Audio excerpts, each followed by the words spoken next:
Graça e paz do Senhor Jesus. Hoje mais um dia de gravação aqui, hoje gravando Amós capítulo 3. Como eu falei ontem, um capítulo muito bonito, um capítulo que fará você refletir com relação ao seu posicionamento, com relação ao seu relacionamento com aquele que sabe todas as coisas. Aleluia! Diz assim: ouçam essa palavra que o Senhor falou contra você. Contra vocês, contra nós, os israelitas. Por que eu me coloco numa posição de israelita?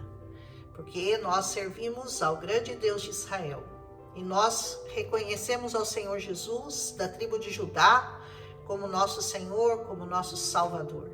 Portanto, nós podemos nos considerar parte da família de Deus, porque a palavra de Deus diz que Deus reuniria todos os povos num único povo. E esse povo que ele dá o nome Israel. E ele diz assim: contra toda essa família que eu tirei do Egito. O Senhor tirou você do Egito? O Senhor tirou você lá do mundão?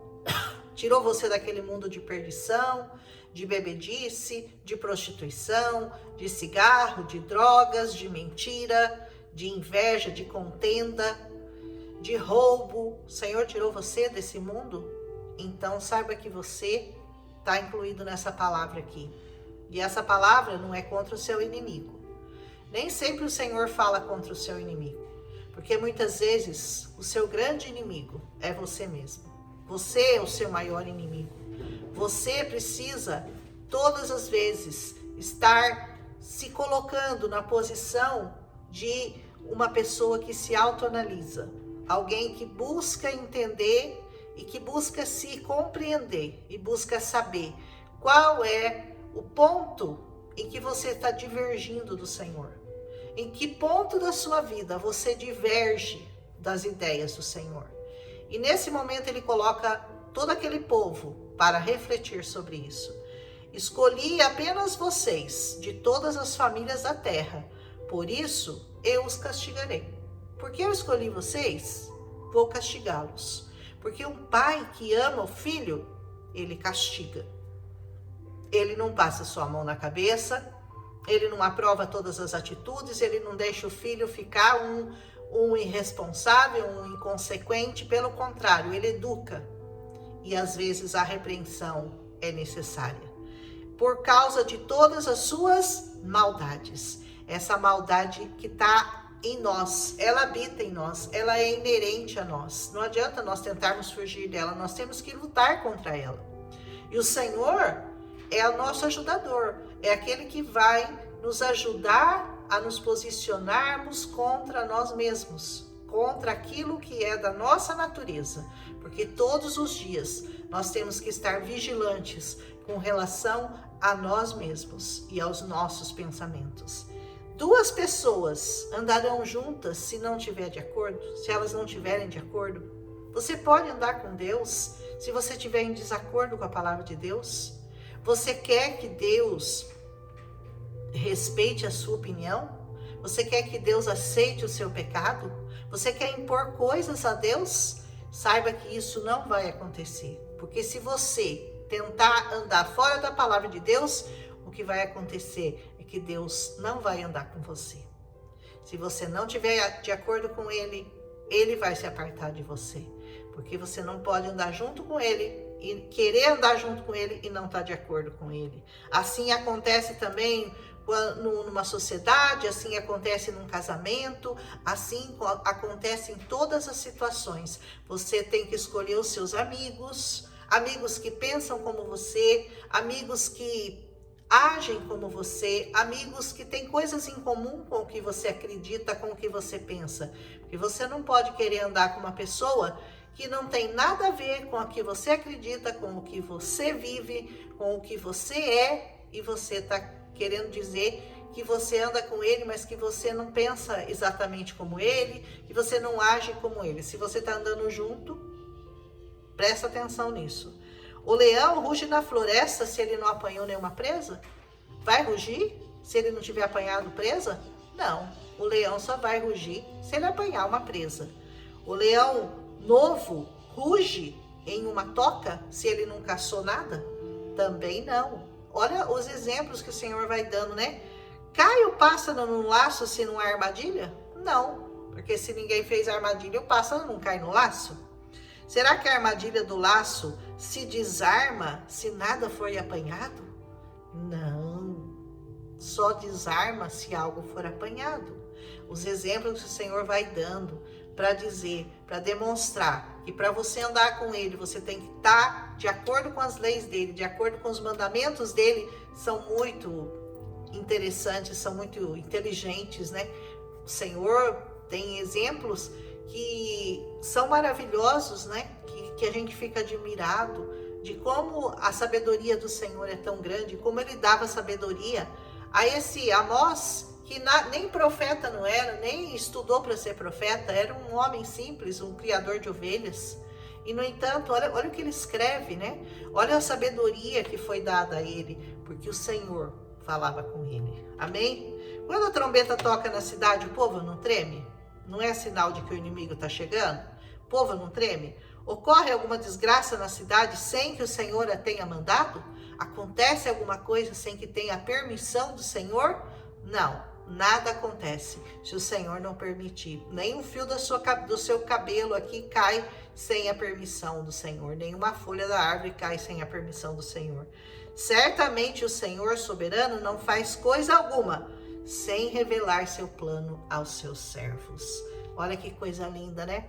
O Senhor não faz coisa alguma se antes Ele não revelar aos seus servos. E isso só acontecia naquele tempo?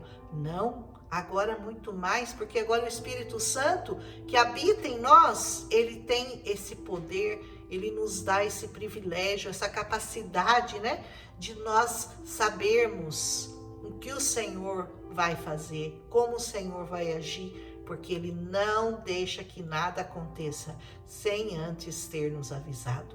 E todos os avisos que o Senhor pode nos dar, e todos os avisos que o Senhor quer nos dar, estão aqui nessa palavra. Que fora dessa palavra o Senhor não fala. Então, tudo que vai acontecer, tudo que já aconteceu, que está acontecendo e que vai acontecer, está aqui, ó, está revelado aqui. Basta você colocar uma lupa espiritual e ler essa palavra com diligência, com temor, com tremor, buscar conhecer o Senhor todos os dias. E Ele vai revelar para você coisas ocultas, coisas que você nem imagina que o Senhor pode te contar. Ele diz assim, o leão rugiu. Olha, o leão está rugindo, o leão é o Senhor. Quem não o temerá? O Senhor soberano falou, quem não profetizará? Se o Senhor está falando, quem não vai profetizar? O Amós está dizendo isso porque ele mesmo não era um profeta. Aleluia! Proclamem os palácios de Asdod e do Egito, reúnam-se nos montes de Samaria para verem o grande tumulto que há ali e a opressão que há no meio do meu povo.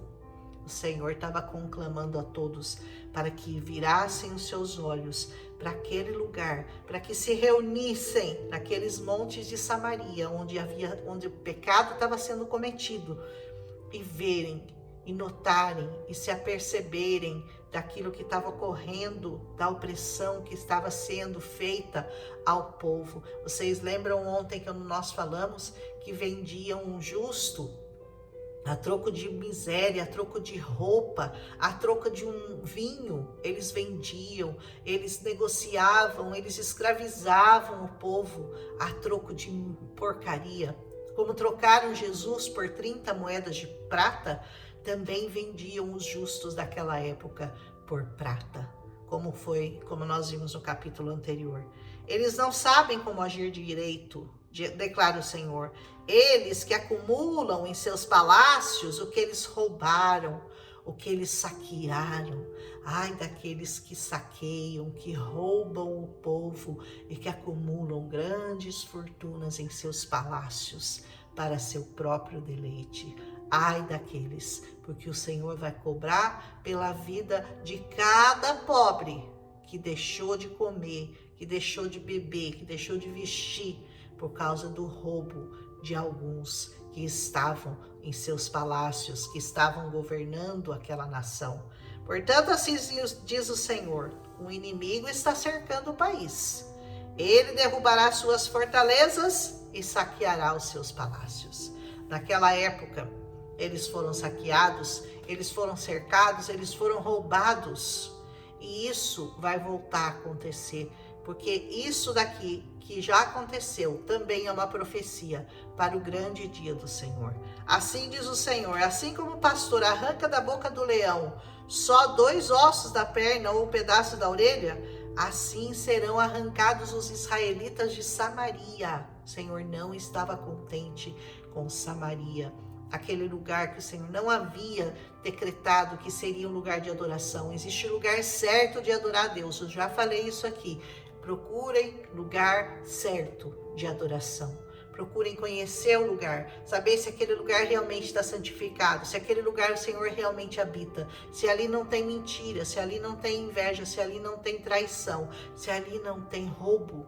E então você vai servir o Senhor neste lugar. E ele diz assim: com um canto de cama e um pedaço de sofá, eles serão arrancados de Samaria, diz o Senhor. Ouçam isso, testemunhem contra a descendência de Jacó, testemunhem, sejam testemunhas contra a descendência de Jacó. Declara o Senhor soberano, o Deus dos exércitos: no dia em que eu castigar Israel por causa dos seus pecados, destruirei os altares de Betel. E ele fez isso. As pontas do altar serão cortadas e cairão no chão. Isso já aconteceu. Amém? Derrubarei a casa de inverno junto com a casa de verão, porque naquela época os reis, eles tinham uma casa para passar o inverno, uma casa para passar o verão, palácios, E ele diz: eu vou destruir tanto uma quanto a outra. As casas enfeitadas de marfim serão destruídas e as mansões desaparecerão, declara o Senhor. Esse é o fim daquele que acumula riquezas nessa terra, daquele que tem grandes fortunas, que vive em palácios, que rouba os pobres e que não devolve a Deus aquilo que é do Senhor, que não colabora, que não presta culto ao Senhor, que não honra o Senhor com seus bens, com aquilo que o Senhor colocou nas mãos dele. Porque dízimo, e não sei porque eu vou falar de dízimo aqui, mas dízimo a gente não dá, dízimo a gente devolve, porque não é seu. O que você dá são ofertas. O que passa de dízimo, isso você pode dar ao Senhor. E quanto mais você dá, mais você recebe. Pode acreditar nisso que eu estou falando. Quanto mais você dá, mais você recebe. Mas o dízimo você não dá. Ah, eu estou dando dízimo. Você não está dando, você está devolvendo o que não é seu. Se você não quiser ser um ladrão, um roubador de Deus, então você devolve o que não é seu. Não coma as sementes, como diz a palavra de Deus, Você não devolver o dízimo, é você comer a semente, porque é a partir da semente que Deus te abençoa. Amém? Um abraço e amanhã nós vamos continuar com Amós capítulo 4. Eu falei que Amós 3 era muito bonito e realmente, à medida que a gente caminha, à medida que a gente ouve mais o Senhor falar, mais a gente aprende, mais a gente cresce. Esses dias eu fui ouvir alguns vídeos que eu fiz há muito tempo atrás e eu falei assim, e eu pensei, Senhor, ainda bem que o Senhor me melhorou, Porque eu tava falando muito mal, Senhor, eu falava mal pra caramba e dei uma melhorada, eu espero, Eu espero estar crescendo em Cristo Jesus, porque à medida que a gente avança, as coisas vão ficando mais claras, as palavras vão fluindo naturalmente, o Senhor vai acrescentando graça, conhecimento, sabedoria, nada mérito meu, porque o mérito meu é zero, mas tudo pela honra e glória do Senhor. Eu sinto que hoje eu tô mais solta na frente da câmera, eu falo melhor, eu me expresso melhor. Por quê? Porque o Senhor tá me dando essa graça, porque o Senhor tá acrescentando a mim conhecimento. Eu tenho muito que melhorar, Eu tô ainda gatinhando, mas em nome de Jesus, até terminarmos essa santa palavra, eu creio que o Senhor vai dar muito crescimento a mim e a vocês. Amém? Um abraço em Cristo Jesus e até amanhã em Amós capítulo 4.